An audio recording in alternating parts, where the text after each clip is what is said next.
अखंड ज्योति गायत्री ज्ञान रथ में आप सभी का स्वागत है। सभी को प्रणाम। आज के समय में पढ़ाई से लेकर नौकरी तक सभी क्षेत्रों में कंपटीशन बड़ी तेजी से बढ़ रहा है और सभी लोग सफल होना चाहते हैं। पर क्या सभी लोग सफल हो पाते हैं? और जो लोग सफल नहीं होते, क्या यह उनके लिए अभिशाप है? आइए जानते हैं परम पूज्य गुरु जी के विचारों से उन सभी लोगों के लिए प्रेरणा जो किन्हीं कारणों से किन्हीं विशेष अवसरों पर सफल नहीं हो पाते, जिनसे उन्हें प्रकाश प्राप्त होगा। अप्रैल 2015 अखंड ज्योति के माध्यम से जीवन में मिलने वाली असफलताओं से व्यक्ति बहुत दुखी होता है, एक तरह से टूट जाता है। ऐसे समय में यदि उसे उचित मदद न मिल सके तो उसका भ्रमित होना स्वाभाविक है। असफलता मिलने पर एक क्षण के लिए लगता है कि जैसे सब कुछ खत्म हो गया है, जितनी भी मेहनत की गई सब व्यर्थ हो गई। और इसी तरह के न जाने कितने विचार मन में आते हैं, जिनसे मन और दुखी हो जाता है। ऐसी परिस्थितियों के संदर्भ में एरिजोना स्टेट यूनिवर्सिटी में सोशल साइकोलॉजी के प्रोफेसर डॉक्टर डगलस केंड्रिक कहते हैं कि व्यक्ति को नाकामयाबी को खुले दिल से मान लेना चाहिए, क्योंकि वहीं से कामयाबी का रास्ता खुलता है। किसी भी कार्य में सफलता या असफलता के मिलने का सिलसिला जीवन भर चलता रहता है और शायद ही ऐसा कोई व्यक्ति हो जिसे किए गए कार्य में असफलता देखने को न मिली हो। हम जब कुछ चाहते हैं तो उसकी तैयारी करते हैं, बहुत मेहनत करने के बाद अपनी चाहत को कुछ आकार दे पाते हैं, लेकिन जरूरी नहीं कि वह चाहत हूबहू वैसी पूरी हो जैसा हम चाहते हैं। उसमें फेरबदल हो सकता है, उसमें सफलता या असफलता भी मिल सकती है। हमें परेशानी तब होती है जब कोई कार्य हमारी मर्जी के अनुरूप नहीं होता, और सब कार्य हमारी मर्जी के अनुरूप हो यह जरूरी नहीं। यह संसार है, यहाँ पर हम कार्य करने के लिए पूरी तरह स्वतंत्र है, लेकिन इन किए गए कार्यों के जो भी परिणाम मिलेंगे वह हमारी इच्छा अनुसार हो भी सकते हैं और नहीं भी। इन परिणामों पर हमारा कोई अधिकार नहीं होता, इसीलिए जो भी परिणाम मिले उन्हें खुले दिल से स्वीकार करने में ही हमारा भला है। जब हमें असफलता मिलती है तो हमें मन से बहुत बुरा लगता है, अपने ऊपर गुस्सा आता है, लेकिन उससे कुछ हासिल नहीं होता। इसीलिए हमें इन मिलने वाली असफलताओं से कभी अपनी गति मंद नहीं करनी चाहिए, बल्कि आगे के लिए योजना बनाकर तैयारी में जुट जाना चाहिए। मिलने वाली असफलताएं देखने में भले ही कितनी बड़ी क्यों न लगे, लेकिन वे हमारे जीवन से बड़ी नहीं हो सकती। और कभी भी असफलताओं को इतना बड़ा नहीं मान लेना चाहिए कि हम उनके कारण अपने जीवन को ही बोझ मानने लगे और हर परिस्थिति को नकारात्मकता से स्वीकार करने लगे।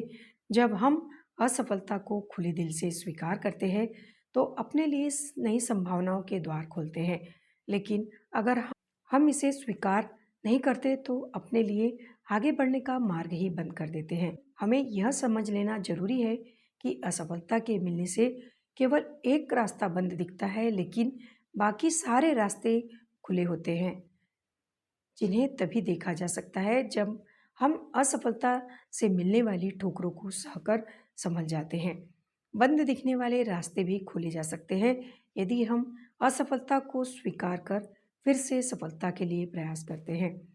काउंसलिंग एंड साइकोथेरेपी पुस्तक के लेखक प्रसिद्ध साइकोलॉजिस्ट कार्ल रोजर्स का कहना है, सफलता की कहानी वन लाइगर नहीं हो सकती, यह विफलताओं के इतिहास से निकला सत्य है। सर आइजक न्यूटन इसका एक अनुभव उदाहरण थे, जिन्होंने बचपन के दिन गरीबी में गुजारे और वे पढ़ाई में कई बार असफल भी हुए।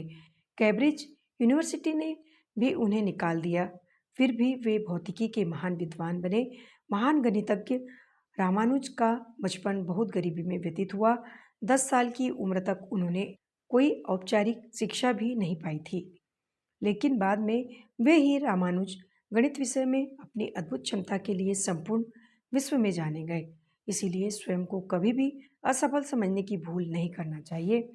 जिंदगी अनेक अवसर देती है और ये हमारे लिए कसौटी होते हैं कि हम उन पर खरा उतरें।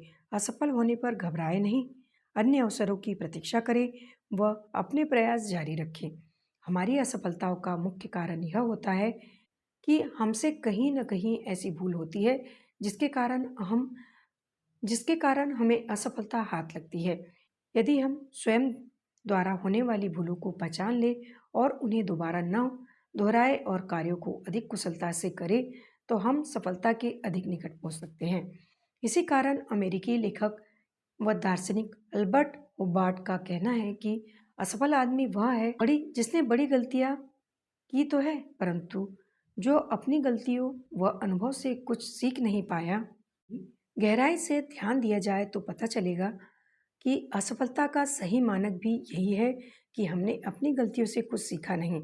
हम या तो आत्ममुग्ध रहे या सुधार के अनिच्छुक रहे। इसी कारण विख्यात फुटबॉलर पेलेस कहा करते थे कि हम गलतियां तो भरपूर करते हैं, पर हर मैच के बाद स्वयं का मूल्यांकन करते हैं कि कहाँ हम विरोधी टीम से पिछड़ गए थे। वे कहते थे कि यदि आपने सामने वालों को दोष दिया तो आपकी अगली हार तय है। अच्छा होगा यदि अगली बार जब मैदान में उतरे तो पहले से बेहतर होकर उतरे। कहते हैं कि कमजोर तब रुकते हैं जब वे थक जाते हैं और विजेता तब रुकते हैं जब वे जीत जाते हैं। इसका व्यवहारिक उदाहरण विश्व की जानी मानी हस्तियों के रूप में हमें देखने को मिलता है, जिन्होंने सफलता हासिल करने के लिए विफलताओं के हर कदम को सफलता की सीढ़ी बनाया और पूरी दुनिया को प्रेरणा दी। उन्होंने विफलताओं को व्यक्तिगत रूप से न लेते हुए एक प्रतिक्रिया के रूप में देखा और अपनी रणनीति का मूल्यांकन कर इच्छित परिणाम को हासिल किया। उनका पहला कदम था विफलता को फिर से परिभाषित करना और उच्च स्तर तक पहुंचने के लिए उसे एक अवसर के रूप में देखना।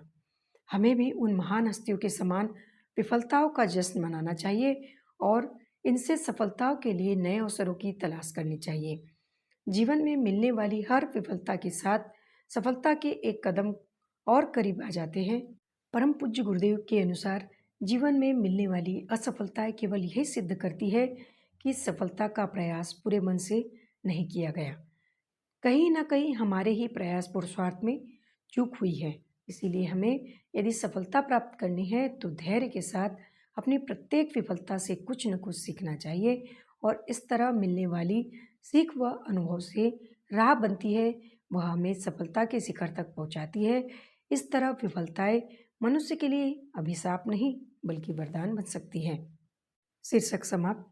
तो आओ हर असफलता को सीढ़ी बनाकर सफलता की मंजिल को प्राप्त करने का प्रयास करें।